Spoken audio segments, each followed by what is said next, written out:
love, reunion, freedom, consent, heartbreak, and of course, illuminated under this full moon, healing through the mirror of the other. Relationship does seem to be front and central as to the reason for our being, our life here on this planet. I wonder if the mirror of the other is in any way connected to our own soul's healing journey. 4 major pieces to cover in this stream. The fact that we're closing an eclipse season. We have an unusual Aries season ruled by Mars in Cancer. The moon's nodes is tightening into a square to Pluto. And last but not least, we have highlighted the centaur planet Chiron, which this full moon will be exactly opposite to. Now, I would never interpret any birth chart or any moment in time without including the wounded healer Chiron, because this is an all-important placement in understanding our own healing journey, where we're coming from, where we're headed towards, the bumps and bruises that initiated our journey of healing, that brought us into the gifts that we are here to teach and bestow to others. Chiron is the real initiation into teaching and healing. Now, you can check out in my store, I have on sale these weeks Chiron through all the signs and houses, as well as an hour-long video on Chiron. So if you would like to learn more about Chiron in your chart or in the chart of those you care about, maybe to provide some helpful information along y'all's healing journey, I encourage you to check that out in my store. And thank you very, very much for your support. Now, the full moon in and of itself can be correlated with the zodiac sign of Libra, because when we have the sun opposite to the moon, we get these Libra themes of illumination, of seeking balance and harmony between extremes. So sometimes we may have heard the stereotype that Libra is all about balance, but we need to understand that each of the zodiac signs is not merely personality traits. There is an actual focus upon a specific function inherent with every zodiac sign. So Libra is actually learning to balance through an exploration of extremes. And the extreme polarity we're talking about under this full moon is Aries, Mars, me and mine, versus Libra, Venus, yours, sharing, collaboration. Libra is about justice, is about harmony, what's about actually fair and right in our exchanges. Now, Venus, as you may know, has been front and central, ruling the moon's nodes. We've been learning about Venus, the principle of love, reciprocation, what we value, our sense of taste. This, as I've mentioned, is the very purpose of our life. We are in a giant show and tell.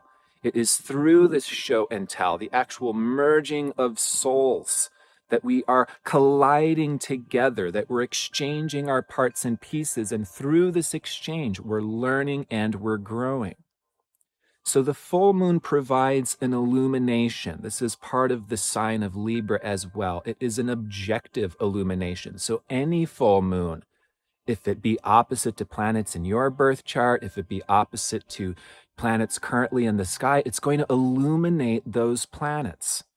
So we're talking about this Libra full moon illuminating Jupiter in Aries, conjunct Chiron in Aries. And this is where we can have our own healing journey reflected back from the other. We can have our blind spots, bumps and bruises, gifts and, gems and treasures that we have. All of this can be very much reflected back from the other right now. This is a very therapeutic full moon. It's also a very cathartic full moon.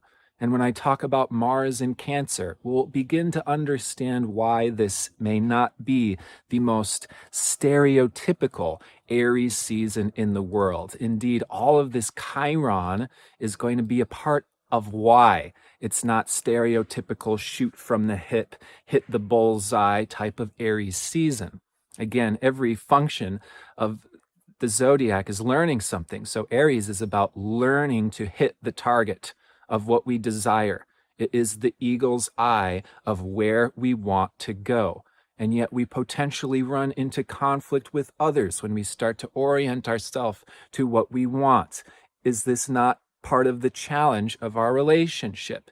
Is this fair? Is this mutual? Do we actually support one another? Do we actually want the same things? Now, Mars in Cancer has a little bit of a stigma and a stereotype himself. You know, the traditional astrologers will say Mars doesn't like to be in Cancer. So let's address this stigma. Why does this exist? Well, Mars is about direction. Again, hitting that bullseye in the center of the target. Okay, it's about having this will to live and freedom to explore and jumping out of airplanes and climbing up mountains and daring to live life to its fullest, to get that adrenaline flowing is Mars. Now, when Mars hits the water element of Cancer, it's like he doesn't know what the strange stuff is. My subjective experience, other people's opinions. Now I'm feeling all of this stuff, and it can be this little bit more complex, meandering. So to establish safe space. Yeah, Mars is about independence, individuality, and the freedom to actualize our desires. And we all need open road in order to explore and discover who we are as unique individuals. So we're carving this out for ourselves in a big way, but of course we cannot do it all alone. We need the support of others. We need to co-create a safe, supportive space. With Mars in Cancer, this tends to be a little bit slower than he may instinctually desire. He may say, "Hey, this is what I want to do. I'm not really sure. How do you feel about it?" And then, do you really want me now? Am I really welcome to be myself? And I'll welcome you. You're welcome to be here. What can I do for you? And it's like, we're sorting this out. So regardless of all of the messiness and the he said, she said, subjective conflict, complexity, welcome to being an actual human being. We would love to live the A, B, C, D, E, F, G, job, get married, have children, whatever. Do we actually live this life? Probably not if we're in an organic reality. So this is about learning how to create safety, sometimes by stepping on each other's toes. There are little bits of triggers and reactions to explore. This is what hurt me. This is what I need. This is what feels safe to me. And Mars in Cancer is slow to warm up. This is our autonomy. This is our sexuality. This is our confidence to initiate our own path. It is this kind of testing the water by dipping our toe in. And this is going to be just more and more increasingly important as we continue through this month of April, as Mars is going to form a square to Chiron under the forthcoming solar eclipse towards the end of this month. And we really have to be doing this back and forth checking, because this Mars can get very excited, get ahead of himself, trip over his shoelaces. It can go from overexcitement to punch in gut deflation. Now we're talking about Chiron in Aries, the wounded masculine. Yeah, we see here the, Native American wounded man riding off on the horse, all hunched over, hunched over the stomach, actual punch in the gut experience, which causes what? Us to lose our breath. And then do we have the energy, the motivation to pick ourselves up and keep going, keep going, keep going? This is the male wound. This is Chiron in Aries. This is going to be reflected regardless of gender throughout each of our healing journey. What Chiron in Aries is going to be is healing through separation, healing through independence, needing to go our own way, needing to pick ourselves up, needing to be a leader and a protector of what it is that we are most passionate about, what we're standing up for, what we're fighting for, what we're defending, okay? Now that can be lit by the punch in the gut experience or the deflation or being prevented from freedom, being prevented from what we really want. This is incredibly complex, again, being reflected back through the full moon, largely through relationships. Okay, so this full moon's going to really illuminate this Chiron-Jupiter conjunction in Aries. Chiron-Jupiter's like the bleeding eye. Yeah, I know about Chiron-Jupiter conjunction. What is it like to be an actual seer? Is you're seeing into the shit that other people don't want to see. And honestly, for a real seer, our life is holding the garbage can for the shit that other people don't want to see, that they may never see it. And our life is perceiving the horror story on behalf of other souls. And that exists collectively, where we can see the horror story of humanity, and it exists on the individual level, where we may be perceiving and feeling into the horrors that others dare not see in themselves. That's a service. We can see into the horror story of another person. They may not even consciously know what's going on, but it will bring healing awareness to them. That's the type of penetrative awareness we're talking about going on in our lives. Okay, it can be potentially overwhelming, but the clarity is life or death. Yeah, I'm an astrologer. There's absolute no reason to not know or to not have clarity, you know. Talk to any doctor. Would you choose to unlearn everything you know about the human body and health? It probably helps you, that information, as much as it may also be burdensome sometimes to know everything that's working and what isn't. So that's the type of illumination we're talking about here. It can be a full exposure. It can be very revealing, and it can be a little bit alarming, is Aries, from excitement to panic. It's like the whole of humanity is in this cloistered, delusional, breaking out of, prior generations, the 50s to the 90s, are what? This whitewashed American dream bullshit. And it's like this group of delusional people huddled in this circle playing with finger puppets while the world is a forest fire burning down around us. And it's going to take somebody in this circle to poke their head out and look around at the forest fire and say, everybody, there's a forest fire going on around us. Okay? And that should hopefully be a part of my job as the bleeding eye, as opposed to the delusional person that's just saying a bunch of fluffy keywords, ascension dates, peace, sparkliness, and a special sounding voice that sounds really enlightened, which is the delusional bullshit playing with finger puppets, because that's not real life. If you want to start paying attention to the truth, it's going to have to start getting a little bit more full spectrum. You want to know about Venus? As opposed to saying you just want to know about Venus, the way some people really embody Christ, the way some people just hold a Bible and say that they're really into Jesus, right? So this humanity and this being born on Earth is a full spectrum experience. Are we here to just be happy and live a vacation? Or it seems to me that if you're sensitive, aware, and have a heart of compassion, you're going to have a heartbreaking experience here on this planet, and that's no accident. This is a full spectrum experience. You want to know about the moon's nodes in Taurus, Scorpio polarity forming a square to Pluto? It's this increasing intensity between the paradigm and the dichotomy between pleasure and pain, heaven and hell, death and regeneration. That's what it means to be a human being born on this planet. What does that do? That reverberation between seeing the hell on this planet, the heaven on this planet, the heartbreak on this planet, the joy on this planet, is it rips open your heart. That's the initiation of Venus. That's what it means to be born a human being.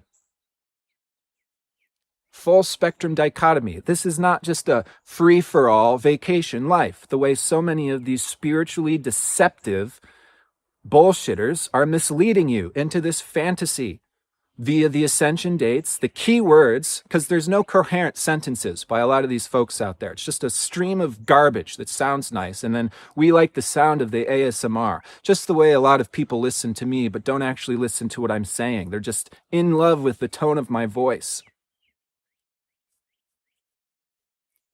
I'll speak a little bit about the male wound, and again, this transcends gender, so please understand that's how I'm speaking about these things, but also coming from a cis male gender. I'll speak a little bit more specifically about the male wound in this current time. Because I'll tell you, especially going out here in more, conscious communities, I have to say that the conscious, caring, gentle man is almost like a dying, going extinct breed right now.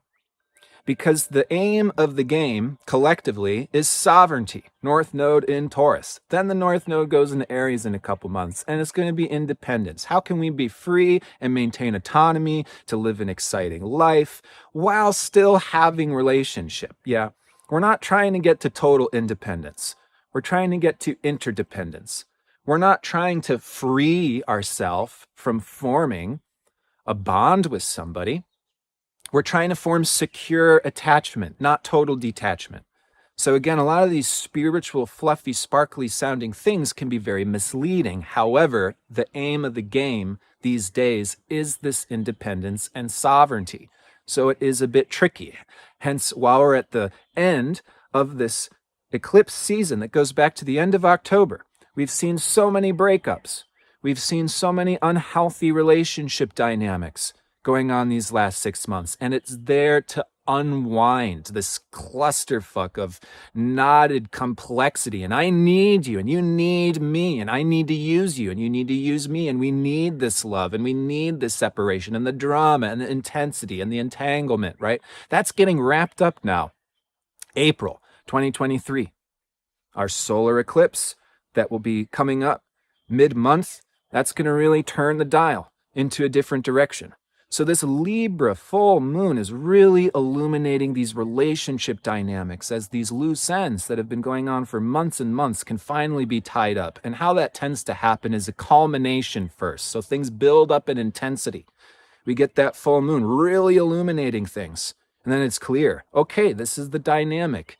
Is it fair? Is it equal? What conversation needs to take place? How can we get to creating this safe container, Mars in Cancer, of exchanging our shared style, taste, and appreciation of a shared value, Venus in Taurus. So here's the thing. Tradition and pop culture reveres the narcissist codependent relationship type. Stereotypically, it's been male narcissist, female codependent, male has the megaphone, blah, blah, blah, do this thing, blah, blah, blah. I'm the teacher, I'm the authority, and the woman picks up the parts and pieces and moves them around and raises the children and cooks the food and, generally is the mover. And in many respects, the doer. And this narcissistic codependent relationship, it's just looking increasingly more ugly. I hope that we're all recognizing and unrooting these things out of our soul because it goes back generations, it goes back into the cult of the nuclear family we were raised in, etc., etc. But it's like, we've got to take turns rowing the boat. That's the Libra lesson, right? And the job of the codependent is usually to row and pretend that they're not the only one rowing while they are and defending the narcissist, right? So it's the job of the codependent to stop rowing. And is the person with the megaphone going to pick up their rows and row back? Or is the boat just going to sit there in the middle of nowhere and nothing happens, right? Because we don't want to be in this just row. Okay, love, relationship, great. Kids, children, white picket fence, love. It's like, no, that's not love. That's not justice. That's not right. That's not collaboration. It kills creativity. It kills the human soul. These people stuck in these types of relationships don't get to exist. They don't get to live. They don't get to have relationships out of their super sheltered prison. Okay, so we're learning reciprocation. And how we do that is we show one another. It's not just a saying, it's a showing. It's a showing up. And this is measurable. Who is showing up in your life? Who really likes you? Who really likes what you like? Here's a little tip for my guy listeners, the small percentage of male listeners out there. I suggest that you receive the women that like you and don't go after the women that don't. It saves a lot of trouble and challenges. And at the same time, doing that Mars dichotomy, probably need to assert some of what we want as well. Tricky that. Okay. So let's talk a little bit about the wounded masculine Chiron and Aries. This can very much be playing out in terms of physical vitality. Physical issues are going to be coming up in April. If they're there, we're really looking at them, where that rock in that hard place is taking place. It's going to make it more and more apparent this is what's not working. This is what's breaking. So as much as it may be challenging this month, because it could be painful, getting woken up to like an arm that's fallen asleep or a broken bone, that healing awareness via pain and discomfort and crises is going to bring that awareness to the parts and pieces that need that love, that care, that attention, and that slowness. So this can be playing out very much physically, can be playing out very much sexually. We're talking about anger. We're talking about reactivity. Is it serving us? Is it protecting us? Like when I do my Q&A every month, and those who want to take a look at your chart, you can meet me in April. I'll take a look at your chart. We do it as a group, do a 5 to 10 minute reading per person. We get to learn about astrology, see it in real time. It's a mind-blowing experience, one of my favorite days of every month. But this is what we do, is we see everybody's very different. This person actually needs to learn to be angry. And this is, it's not one size fits all. These people are just like, hey, anger needs to be turned into a sadness because, anger is just always protecting sadness. Horse shit may not be true at all. Someone may actually need to learn to become angry, right? To protect and defend themselves and to tune into those instinctual reactions that are actually informing them of what they need to protect themselves. Okay. Some people are basket cases, right? Angry, burning down bridges, forest fires, and they end up hurting everybody around them when they don't mean to. Okay, so we're looking at anger, healing our relationship to defensive, protective, instinctual reactivity.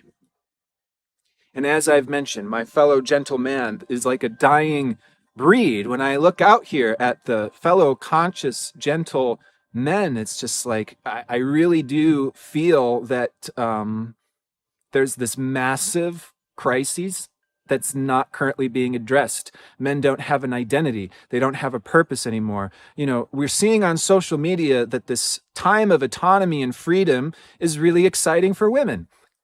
Generally, I know this is really, really overgeneral, but please bear in mind I'm speaking to thousands of people right now. So this is new historically. Women get to be gladiator, women get to be Viking, and good, because you always were. And it's very important that you're leading and you're asserting your willpower and you're stepping up into your teaching so that way us men can learn from you. We've got a lot to learn from you. However, men are not just mansplainers. We've got things to share and teach as well. And we've already done the lonely path, traditionally and historically. Do it yourself, build it yourself. So when I speak to these conscious, gentle men in this time where we're all learning more sovereignty and independence, we're just like, this is nothing new. We're tired of this. We're lonely and we're broken and we're not receiving support and we're not receiving help. Now that brings up a very interesting thing when it comes to freedom, because who I'm classifying as a gentle man is usually the type of man who's sacrificing their freedom in order to be a protector or a caretaker or a defender to others. If we think of the knight in shining armor, which is the perfect balance of the Aries, Libra polarity. So we've got Mars, the warrior, and Lady Justice, Venus here, in perfect integration. So the knight in shining armor is following a moral code of chivalry, defending the women, the children, the outspoken, the downtrodden. That's what the real warrior does. Okay. Now, does that warrior therefore have perfect freedom? Are they skydiving? Are they, cliff climbing? Are they, just doing whatever they want and, pillaging and stealing and using other people the way Shadow Aries certainly can? And that's what we're seeing with Chiron and Aries too, is all of that horror, right? Women digesting all of their past horrors with men, the abuses, the just being taken advantage of and being used as Shadow Mars. I'm going to do what I want to do, get what I want to get, think about the consequences later. Shadow Mars. And what does that leave? People who have been broken from their prior relationships who now need to vomit Chiron in a safe feeling space. So the gentle man, the gentle woman, because this is gender biased, of course, we're used to holding the barf bag for others. And do we assert our will and get what we want so much? No, because that's not really how we're orienting our life. I want to introduce a new idea, which is a level of consent you've never heard of. We know the word consent to mean two people that are agreeing, right? I want to have sex with you. Cool. Well, I want to have sex with you too. Well, we are consenting adults agreeing to have sex. That creates safety and it's an ethical interaction, therefore. Well, I would like to introduce a whole new level and dimension of consent, which is understanding the dimension of soul. And as an astrologer, you cannot escape, if you know what you're doing, the dimension of soul. Evolutionary Astrology, the School of Evolutionary Astrology.com, Jeffrey Green, Pluto 1 and Pluto 2. All the information's there to read the soul. Well, what you get is understanding this is the soul's past, this is the soul's future, this is the soul's desires, this is what the soul's already done for lifetimes and is sick of, this is where the soul wants to go. Well, if you know all of this information about every individual, that brings a whole new level and dimension of consent, doesn't it? Is it really appropriate for the soul? Even beyond their conscious understanding and agreement. And if you're really sensitive and empathic and tuned in, can't you feel that somebody's doing something that they don't really want to, even if they are saying that they are? Brings a whole new level and dimension to consent, doesn't it? And we have less freedom if we're oriented towards healing. And we have less freedom if we're oriented towards helping others. And the more that our heart breaks being receptive to experiencing the actual nature of this full spectrum human experience and dichotomy, that being reflected back to us, the sensitive hearts break. Do we have more or less freedom when our heart is breaking, perceiving the pain and suffering of the world around us? Is this a new age vacation where I'm bringing a bunch of you on a cruise ship in order to enlighten us and talk about bullshit extraterrestrials and planets on a world where people are starving to death? In a world where people are still fighting for their lives, fighting for religious freedom? Do we have more or less freedom? The more aware, perceptive, and sensitive we are to other human beings. Do we hear a little bit of anger, a little bit of the wounded masculine, a little bit of the guy who puts themselves to the end of the line? And what happens to that guy who puts themselves at the end of the line? Do they ever get fed at the end of the day? How do we form mutually supportive relationships that are going to actually be tasked to what is meaningful here on this planet? Could that be a part of this full moon illuminating Jupiter conjunct Chiron in Aries? This life is a show and tell. Who's showing up? Who's sharing? What are they sharing? What does that look like? This full moon is ruled by Venus in Taurus conjunct Uranus. This is about changing how we're exchanging, changing how we're loving, and breaking the rules of how we do all the above in order to do it better.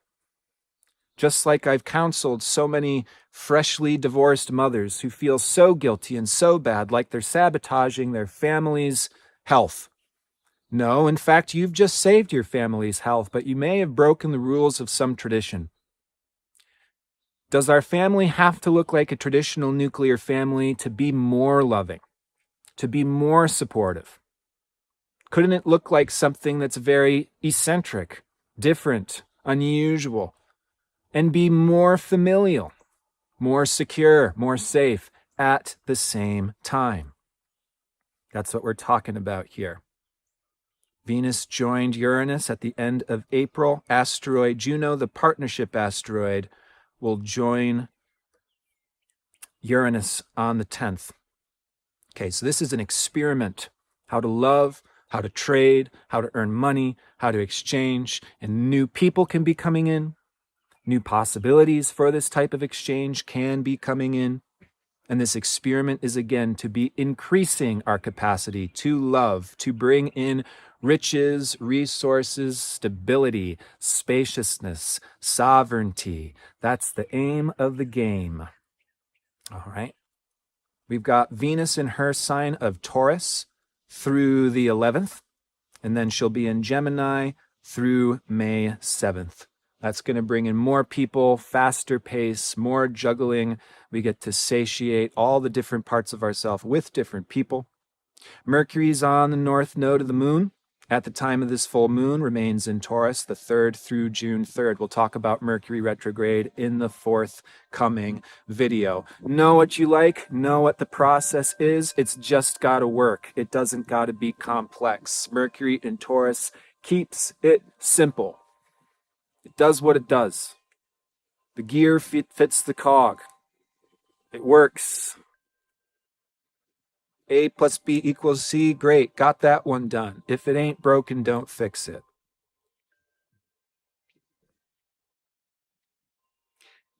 As I mentioned, we're at the end of an eclipse cycle. Our next new moon is a total solar eclipse, the last degree of Aries.